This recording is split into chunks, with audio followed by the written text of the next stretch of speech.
and not love him who's taking care of you, who's allowing you to get up, allowing you to breathe his air, allowing you to dress yourself, allowing you to have a job if you have one, allowing you health and strength, and you worship the job, you worship the house, you worship the car, you worship your money, you worship it so much till you don't want to give a bit to God except little paltry stuff.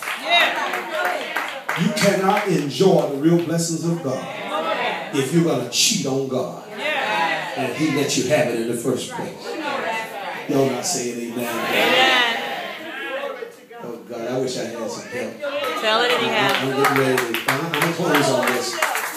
But the scriptures are plain.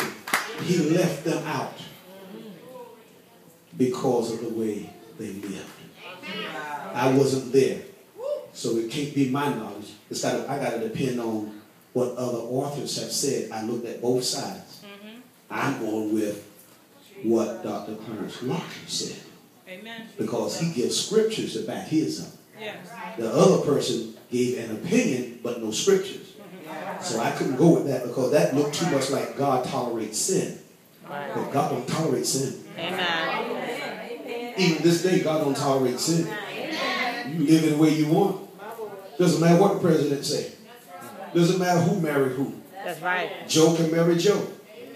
Sue can marry Sue. But it don't mean God approved it. In the end, God has the final say. You know, Joe and Suette, it can be Joe and Suette, who call it common law. No, God's law. That's right. Can I get it? Tell it anyhow. I'm not saying amen. Y'all trying to make me feel lonely. Tell it anyhow. Don't preach it anyhow. I know what I'm talking about. God doesn't tolerate it. We might sit and play with it and make it look all beautiful and go ahead. But there's a price to pay that none of us are able to pay. So if you're going to glorify God, glorify God. Live it up the right way that will give God the glory, give God the honor. So because others are watching you, you are the example of who God is.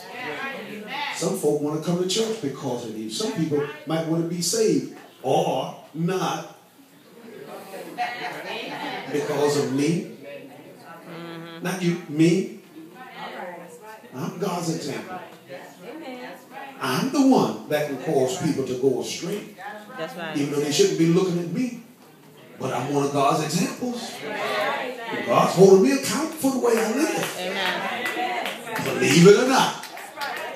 You have the seal of God, then that means you're God's example. Old Testament says, or in Revelation, it says, they will refuse, in so many words, the seal of the Antichrist, the mark of the beast. God has put a seal on them because when it gets rough, they'll be able to stand. But there's another group I can't talk about in this message, the unsealed group. All right. John said, I looked and saw another number. We'll leave that alone to the next time. Amen. Amen. And you need to know this is where I learned. All right. The gospel of Christ is not the only gospel. The first gospel is the gospel of the kingdom. The gospel of God, because God was first. Then the gospel of the church. Once the church is moved, no longer the gospel of Christ. We go right back to the gospel of the kingdom, the gospel of God.